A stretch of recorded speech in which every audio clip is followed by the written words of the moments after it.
in quickly. First of all, hope you had a great weekend. It is Monday at the time of recording this outside here in the desert. And as many of you know, I'm already balls deep, if you will, in my summer shred prep. I wanted to come in and share 6 quick shred tips for the summer. A lot of people are trying to get lean, look their best. I get that. You're also tend to be more active in the summer, spend more time outside. And yeah, you want to look your best. And these are tips for anyone, but I think particularly for the aging athlete who, maybe it's a little bit more difficult for you to get leaner than it was when you were young. I know firsthand when I would try to get shredded in my 20s, there are some things that are easier. There are some things that are harder now at 41.5. What was more challenging then when I was younger is I didn't have enough discipline for a variety of things, like or mental stamina to handle, the brain fog that comes with the caloric deficit, the discipline with the diet to stay the course and not get caught in the binging that can come with, cheat meals and stuff like that. Also, the discipline to not overdo it. That is one of the biggest things I see people do when it comes to trying to, lose weight or burn fat.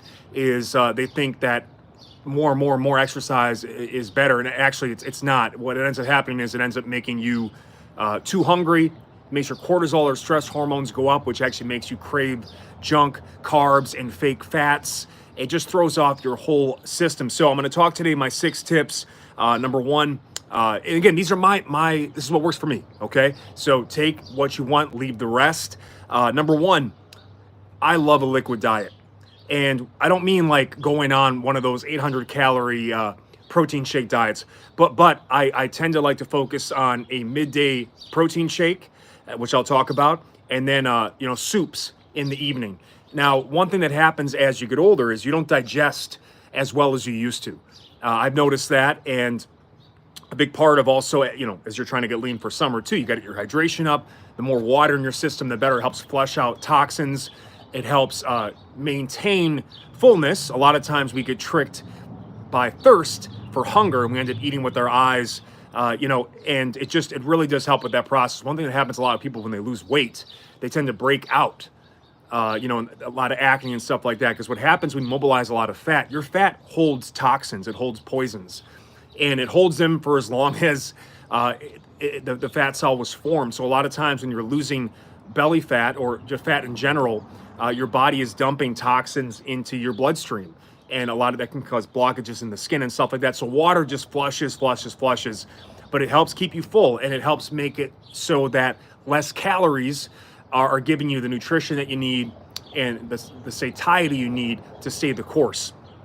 And soups and chilies. I rotate between. I've shared here, chicken soup and grass-fed beef chili. I cook them in bone broths for the collagen, for the joint health, and you can load them up with a lot of, vegetables. Again, that's really the key. Is you got to get a lot of produce and fiber. The key to any fat loss diet, you need high protein and you need high fiber.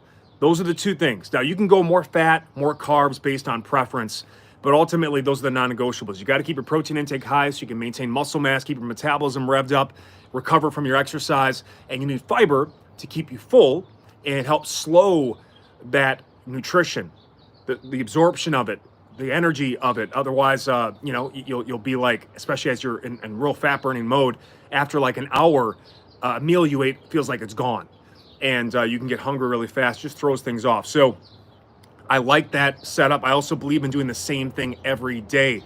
That goes counter to all of these influencers, right? They're all about new recipes, new meals every day. I hate that. That's not how, here, I'm an athlete, came from an athletic background.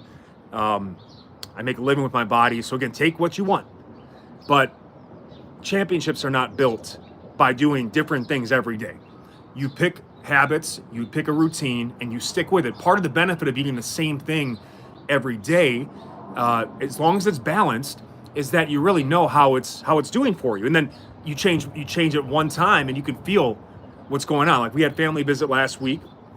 I stick with my routine most of the way, but I had a couple meals where we went out, and I could feel the change in effect of eating someone else's food, eating something that was different than I was eating on a regular basis. I mean, you feel it. So you get some instant biofeedback that way. And then if I didn't like the result that I had for that week, now I know why it was, because I was doing everything else the same, but these couple things happened. I just think it simplifies the process. We know how expensive food is right now. It is ridiculous. I mean, you can go in with a plan right now, but you're going to leave spending more money than you thought you should have at any grocery store right now. So for me, I can get in $100 or less for myself all the ingredients I need to make a midday shake and a super chili. And then one thing I'll say too is like this week, because I like to stick to a budget, I didn't have enough budget in to make a super chili this week. So I'm just going with organic omega-3 eggs at night, just simple egg, vegetable dish with some bone broth on the side. But again, it's light. I don't like to eat too heavy on a shred plan, and especially as it gets warmer in the summer. You know, this just happens here in the desert. We're already approaching 100 degrees here. My appetite does go down, and I just crave more fluid. My shake is simple. I've outlined it here before. Check out the past. But again, I go a scoop of protein powder, either plant-based. I like Vega, or I'll go with the whey casein blend, fast slow. Get at least 30 grams complete protein in that. I'll go with 1 cup of the Fairlife chocolate milk, which I love because it has half the sugar and then more protein per cup. I'll go 3 tablespoons chia seed, which has the essential fats, the omega-3s in particular, great for anti-inflammation. You need them in your diet.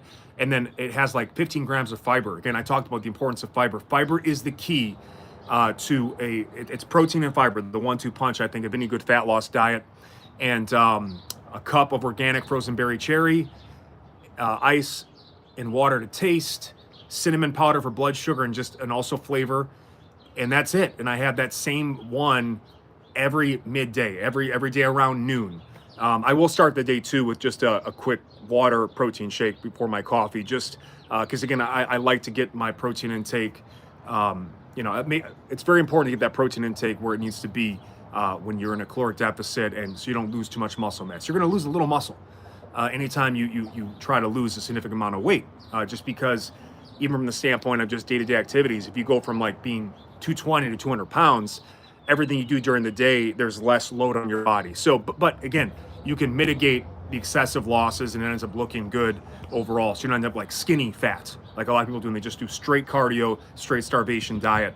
And then again, like I said, at night, I keep the carbohydrate, I limit myself carbohydrate-wise to just fruits and vegetables when I'm really focusing on burning fat. They're micronutrient loaded, nutrient dense, lower calorie per serving.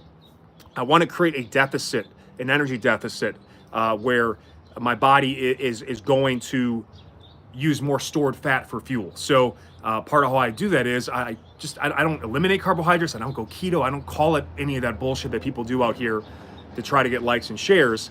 But I do like to keep, if you look at your carbohydrate tank or glycogen, sugar stored in muscles like a tank, you don't want that tank full. What I try to do during the week is I bring that tank down to about a quarter tank. By Thursday, it's on a quarter tank, which means there's 3/4 deficit energy-wise. It's going to go to fat, the fat in my diet, the fat in my body. And that's worked for me for the last couple decades with great success. But I do refill it. I do have like about a 24 to 40 hour period where I'm not doing traditional cheats. Like I'm not going to Cheesecake Factory and getting carrot cake and Louisiana pasta and nachos like I did when I was younger. I would even do that and maybe still get away with it, but I just can't do that anymore at 41. So the cheats for me now are really clean. Like I'll have Banza chickpea pasta and with some mozzarella cheese and maybe a cup of Haagen-Dazs vanilla ice cream. So I don't have like extravagant ice creams. It's like straight vanilla 6-ingredient ice cream, and it's in a small bowl, right? Those are the type of cheats I go to, but I will refill my tank for about a 24 to 48 hour period based on, as I get leaner and leaner and tighter, that's more like 12 to 24 hours or less. But I will do that. But that is just a simple diet. I start with diet because I don't think diet is the most important thing for your long-term fitness journey, and I'll explain why. But short-term diet is the most impactful. Like when we're talking about, 4, 8, 12 weeks, get in great shape, diet is going to lead that because exercise is really, it takes a long time to see the benefits to exercise, about 4 to 6 plus months. Where diet, you can see instant results. Not that you don't see, like, beginners with exercise will see changes easy in the first 4 to 6 weeks, but but the reason I say exercise is more important long term, because exercise, if you exercise regularly, it regulates your diet. I mean, it helps keep your energy levels high. You start to eat to support your training. You're like, why would I eat this shit? You know what I'm saying? Like, it just changes your overall behavior and habits. Like, I don't want to be sore, so I'm going to make sure I get enough protein. I don't want to feel sloppy for my workout tomorrow, so I'm not going to have Taco Bell before bed. You know, these are the things that start to happen when exercise is just part of your DNA, your overall approach. And then also with diet too, like, diet just gets locked in. Anybody I know that, like, has done this a long time and does it at a peak level, they've been doing the same thing for a very, very long time. And they might change things up occasionally, but diet gets locked in pretty quick. So again, I'm a big fan of shakes and soups, and keeping it light, and keeping it easy on the digestive system, and just focusing on protein, fiber, and lots of water. Number 2, EHO mobility, every hour on the hour. This is something that, it's a term I coined, and I've been heavy on it really since the pandemic. What it means is every hour on the hour, hourly, you do at least a minute of movement. And definitely has a mobility focus, but I do a lot of strength work too. In fact, most of the strength work I do now, I drip throughout the day. Submaximal, high frequency. I do that because it allows me to really get a lot of practice. It allows me to avoid fatigue and soreness, so I can do it more frequently, which feeds, like, more frequent practice, better skill acquisition, more movement mastery. And that's been my approach. That could be hangs, that could be deep squats, that could be a set of push-ups or pull-ups. You know, that could be anything. Could be jumping jacks. And the benefit of this too is you can't not have energy lulls on a fat loss plan. You get energy lulls when you're in a caloric surplus, all right? So it's definitely going to happen when you are burning fat and you're in a caloric deficit. And by the way, I don't count calories or macros, but I have portions locked in. Like, I have X amount of shake, X amount of soup. That portions equal calories. So, I mean, so I know what the portions are. I don't have to worry about counting the calories. All I have to do is adjust the portions up or down based on the goal. So I know someone's going to probably ask that or wonder about that. But the hourly movement, it really helps with, it's great for managing blood sugar. It's great for keeping your energy up. It also gives you little fat burning bursts throughout the day that can really help over the course of a day, accelerate calorie burn and fat loss over the course of several months. Like, that really does add up. So I'm a huge fan of that. It's part of my lifestyle now. Even if I can't get in as much training as I want to, at the end of the day, when I tend to train at the end of my work day, that's my reward for finishing, a long ass day of work. I will have already done 10 to 20 minutes of movement, not including my midday walk, etc. That is pushing the needle forward. So, and someone's asking for how long. Shout out to David Yang, Daniel Gomez. I do at least a minute. Again, sometimes I'll go 5 or 10 minutes if I have the time. You look at a typical schedule, and I remember being a student, like, there's an hour block for class, right? But, like, it's a 45, 50-minute class. You got 5 to 10 minutes to get to the next class, get ready, decompress.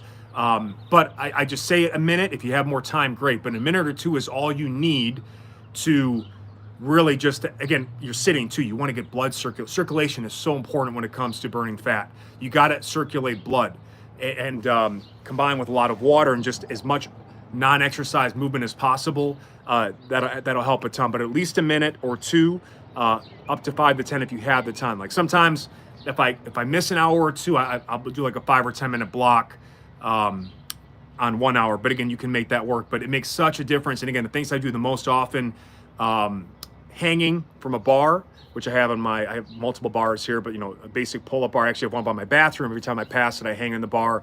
I do a lot of self-assisted deep squats, holding onto a pole or a TRX or whatever.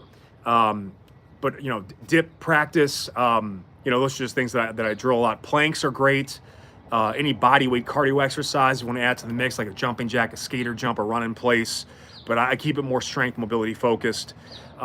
Number 3, So we talked about liquid diet, shakes and soups, number one. Number two is EHO mobility.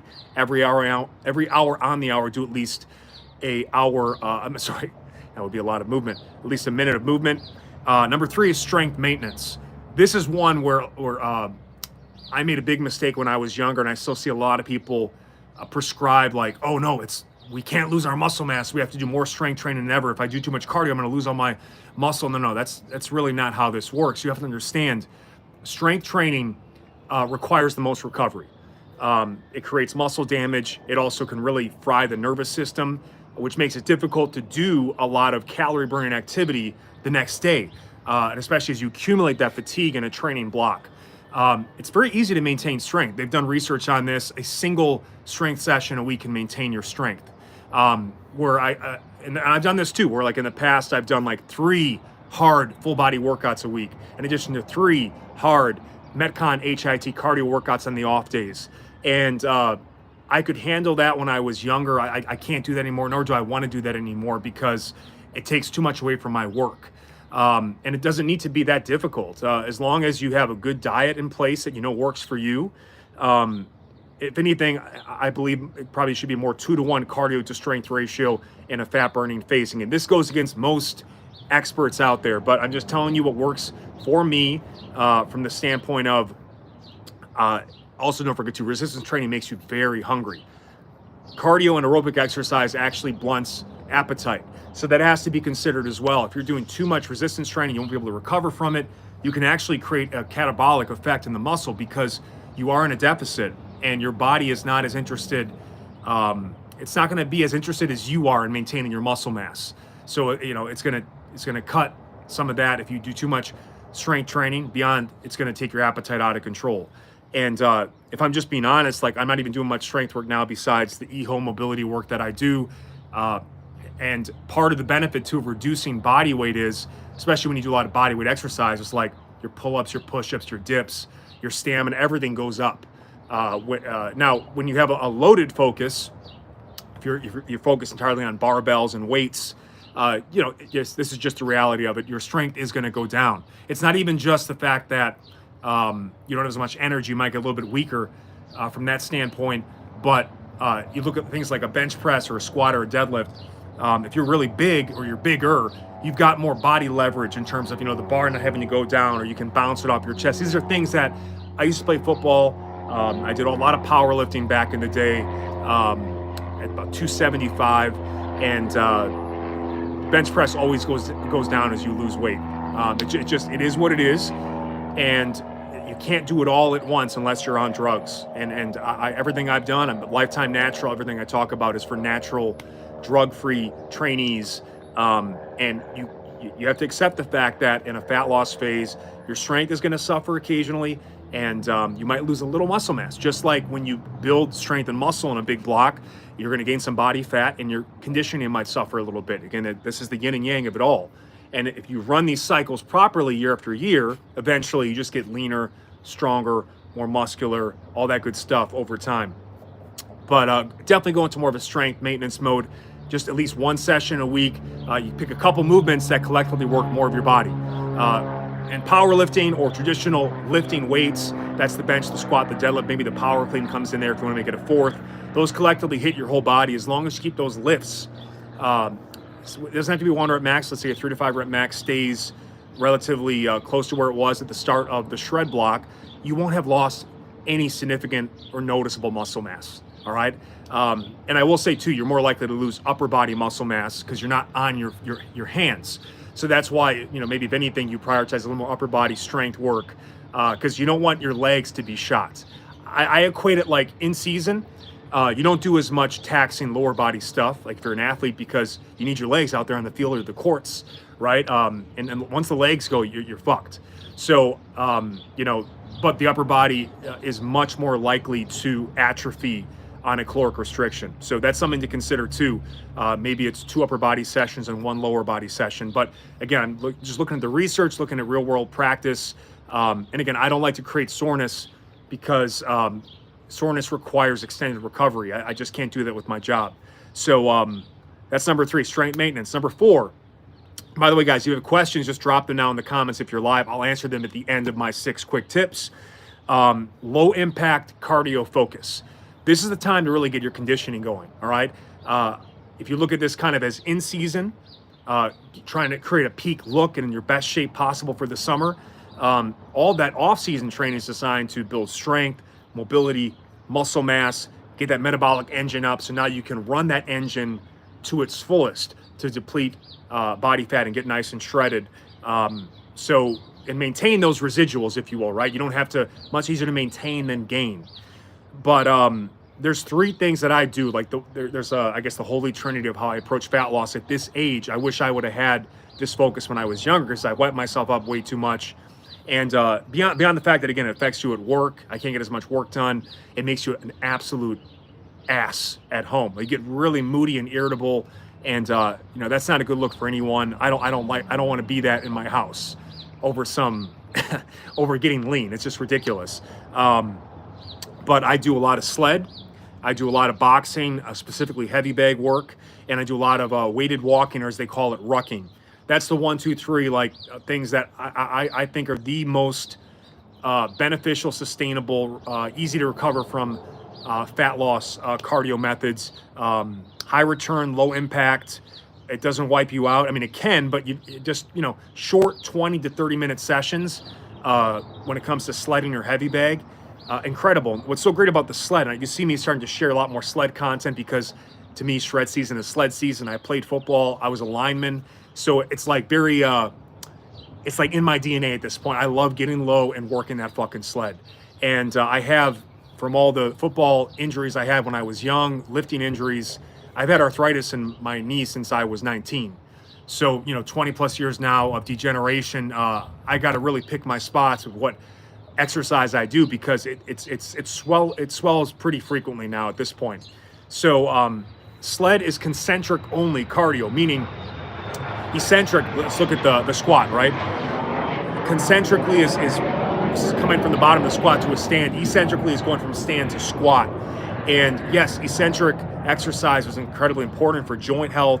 It's the key to driving strength and muscle gain, but it causes a lot of muscle damage. Like we talked about, shred diet, not as much energy, limited recovery. We can't do too much eccentric work. It's going to wipe you out. But with the sled, the moment you stop pushing it, it stops. It's not wearing down your joints, and it's only going to move if you push it or pull it. By the way, check it out. I've been sharing, people just think you sled push and pull. No, there's endless exercise you can do on a sled. It's not new. This has been around for a very long time.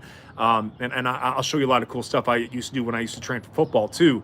But it's full body, lower body intensive conditioning. And again, when it comes to burning fat, like I said, you don't want to do too much like muscle damage generating lower body exercise. Your legs will be wiped, and it's hard to do your walking and stuff like that, all the other things. But with the sled, you can still simulate muscle gain in your lower body, easy to recover from. And again, the legs, the biggest muscles in your body, the biggest oxygen demand, the biggest calorie burn, and it's actually full body, especially if you're gripping it, pushing, pulling. The heavy bag, I have here like a bunch of progressive at-home boxing workouts you guys have to check out. Not enough of you guys have taken a look at it, because maybe you're insecure about it, or you don't want to be awkward. It does suck in the beginning when you suck. It just is what it is. You want to get good at something, you have to suck in the beginning, just like I did 5 years ago when I first started. But if you're a fan of a boxing or Mike Tyson getting ready for the big Jake Paul events, that's going to be amazing. Free on Netflix. It's going to be maybe the biggest fight ever in terms of purse and views. But man, it's full body, all planes of motion. It really shreds up your upper body and your abs. It absolutely does. And for someone like me with knee arthritis, I can push it to the limit. But unlike running or those types of things, my knee's not going to swell up, and it's not going to cause me pain. So it's just an amazing way to condition, train your fast twitch fibers. And especially when using the heavy bag, it's basically like resistance training boxing. So when I do at least 1 or 2 heavy bag sessions a week, that's when my arms, my chest, my shoulders, my back, my abs look their best. They're on point in a way that when I haven't done that, it was just traditional resistance training or just cardio, it wasn't the same. Like fighting does bring out the best trunk in terms of the look and feel, V-taper, all that good stuff, all that rotation, side bending when you're punching right. I also have my 1 hour heavy bag workout here. Be sure to check it out. So good for overall conditioning. Again, easy to recover from. The heavy bag is harder to recover from than shadow boxing, but heavy bag is a lot more fun than shadow boxing. You can actually, it's like shadow boxing is kind of like a faux slam, like not like slamming a medicine ball but not letting go. That's what it's like to shadow box. But the shadow boxing is foundational. I still use it. I do a lot of stuff in the pool. I box a lot in the pool on days I can't get up for the heavy bag or I'm too sore. But I know it's hard to mention pool because a lot of people don't have access to it. But I do a lot of pool stuff. But it's at least a 2-to-1. Like my training sessions when I train, like it isn't just like some mobility work or peppered strength work throughout the day. It's mostly cardio focused at this point in the shred phase, sled, heavy bag, and then every day around the middle of the day I go for about an hour weighted vest walk. Typically 20 pounds. Sometimes I'll throw around with a 40 or 60 pounder. And one thing I'll say too, weight vest is something to consider, especially if you do body weight exercise, because if you might lose a little muscle mass in your calves, right? You see people that are overweight tend to have like huge calves because all day long they're walking. People at least walk.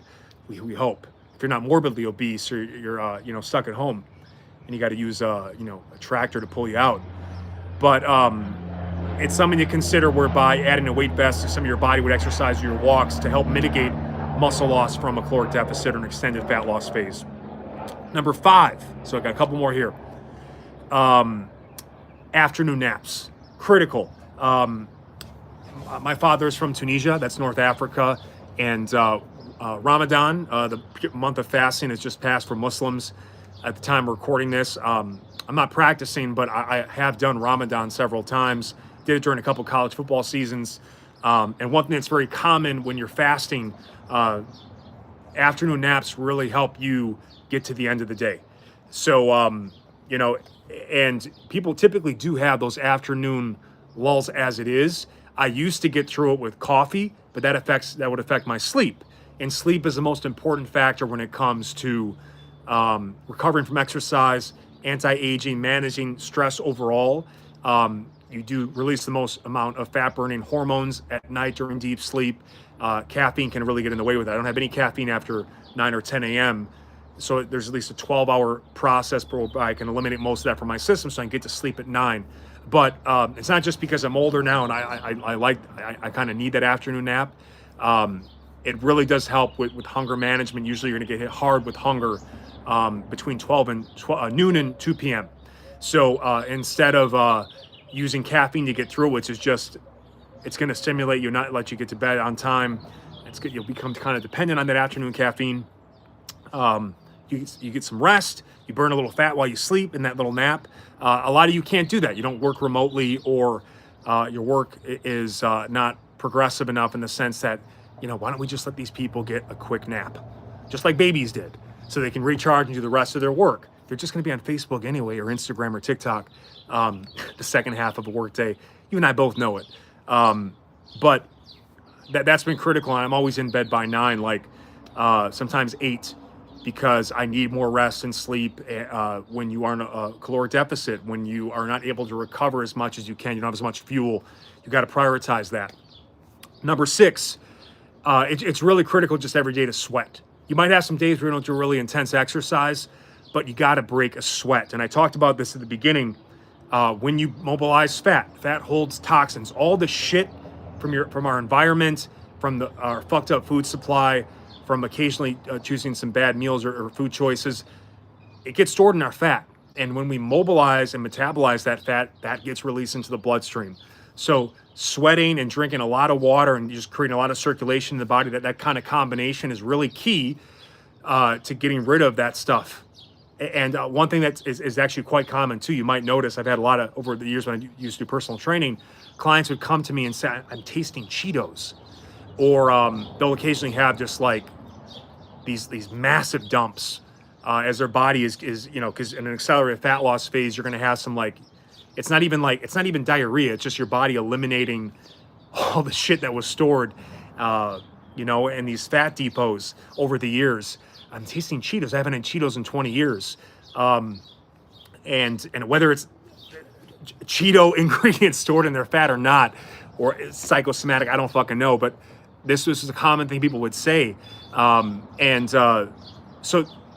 for, again, like I pick my spots. I look at it like, if you're a basketball fan, there was Michael Jordan in the first three-peat before he did that retirement, played baseball, changed his body, lost his speed, kind of became a stronger but less mobile guy. And there was the second three-peat where it was just a lot of fadeaways and layups and free throws, right? Occasional dunks, but it wasn't like the highlight reels that we'd replay. It's an older body. It can't recover as fast. Got to pick its spots. So for me, and I've shared this too, I've got this $300 sauna at home that you can get, very affordable, or almost all gyms now have a sauna. You get a gym membership, but 20 minutes daily in a sauna I think is critical. A lot of times too, when I don't want to train, I just hit a sauna, I sweat, I get warm, and then I want to do something.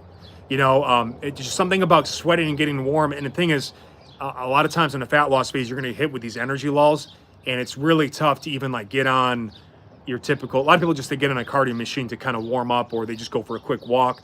Sometimes that's even tough, but heat really helps us. One thing that people overlook too, when you get really lean, and I've competed in bodybuilding shows when I was young. I actually won the Mr. Wisconsin heavyweight when I was 26 at the Wisconsin State Fair, which is like saying, it's not a big accomplishment, but it did happen. But your joints start to hurt a little bit when you get lean, because you're really reducing.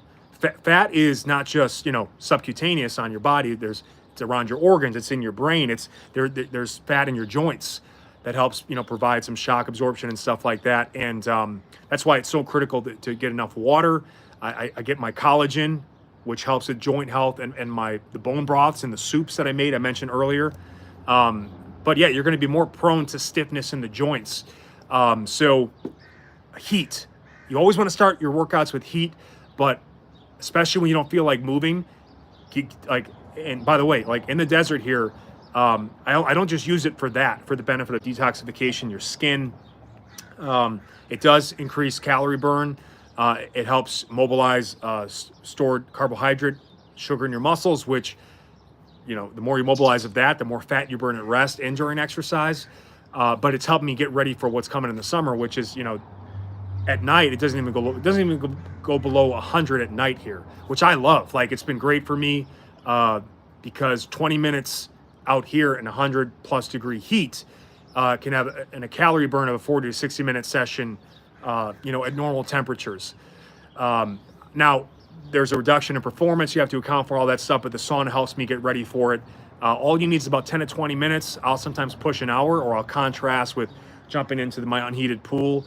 Or taking breaks, but whether it's a sauna or a steam room, just get some heat on your body. And oftentimes what ends up happening is you end up wanting to do some movement, even if it's light. But you do want to make sure every day you're sweating and detoxifying it and getting all that shit that's stored in your body fat out of your system. Because it can manifest itself as, you know, acne. It can be restored if it's not mobilized or oxidized. So just something to consider there too. My 6 tips. Let me see if we had any questions. If you're just jumping in live now, you're going to want to rewatch the whole thing, because there was some straight, honestly, like these are 6 things that have guided me. I will be by the time summer hits, the leanest I've ever been at 41.5. That's not easy. That's no feat. I don't take drugs. It's caffeine and some weed. That's about it. But it really works, and it's simple. It's not sexy. There's no biohacking here, but this is what I do. So let me see if I had any questions to miss. Add ECA stack to that and you're golden. ECA. You mean EAA? Essential amino acids? I'm not sure what ECA is. How long can I be underwater? I haven't tested it. It's a dangerous thing to do without supervision, and I mostly train out here alone. But I'm probably capable of I've held my breath, you know, in meditation or breath practice for, I think, more than 2 minutes. But I would never test it alone out there in the water. It's a dangerous thing to do. I don't see any questions. All right, guys. Well, that's about it. Just wanted to jump in and share those tips to start the week. I meant to get it to you about a week or so ago, but I had some family visiting. Don't over-exercise. Make sure the exercise you're doing, not too much high-intensity stuff. And obviously, don't starve yourself. You got to make sure you get enough protein and fiber and a lot of water. You can build in some flexibility, but I will say there are just times of year when it's good to test yourself. And yeah, you could work in some flexibility, but are those trigger foods for you? Are they just going to throw off, 6 days of hard work? And you can always reincorporate them in a maintenance or, at the end of the goal. It's much easier to maintain than it is to burn fat and or build muscle. So test yourself, man. I'm not going to any restaurants. They're not as good as they used to be. There's shrinkflation. Prices are up and the servings are down, the portion sizes are down. And honestly, we know this from the research they've done. You're consuming every restaurant meal 25 to 30% more calories than you would something you cooked at home, ingredients you know and trust. Find a routine you can just depend on. Variety is for the butterflies, the people that just float from one thing to another, that never really see results, especially in the short term. Variety really it's a lifelong thing. It's a lifelong journey. Variety. If you're constantly changing things up, like how are you going to know what's working, what's not working? How can you get enough consistency going to actually make progress? Well, you can't. That's the fact. But yeah, people that don't have attention or focus or just lack discipline, that can allow you to feel like you're doing something, which is fine. Like as long as you're moving and doing great stuff, that's good. But just telling you right now, you got to find a couple things to lean on from a diet standpoint, from a training standpoint. Work that, get a lot of sleep, sweat daily, and just try to hourly just do at least a minute of something mobility strength wise, not to exhaustion, but just to stimulate. All right, don't see any questions, guys. So have a beautiful rest of your day. Lots of great content has been posted recently. Got a lot of new subscribers recently, so welcome to the page. And again, if you're looking to burn fat here, I've got it all covered for you. I have a $300 product that is free on YouTube with ads. 60 progressive full body, 20-minute follow along workouts. You start at X1 all the way through X60, a mix of body weight workouts. Half the workouts are body weight. The other half are a mix of dumbbell, resistance band, and medicine ball. There's also a boxing program in there. I'm going to be sharing a lot of good sled content. So all the stuff that I do, use, share, recommend, it's available to you here on YouTube. Check out those playlists and get started with them. And you can get in great shape by the summer for no cost. It's here for you. So we appreciate you guys, liking, sharing, supporting the content. It's how we get it out to more good people like you. And I think that's it. All right, guys. Peace.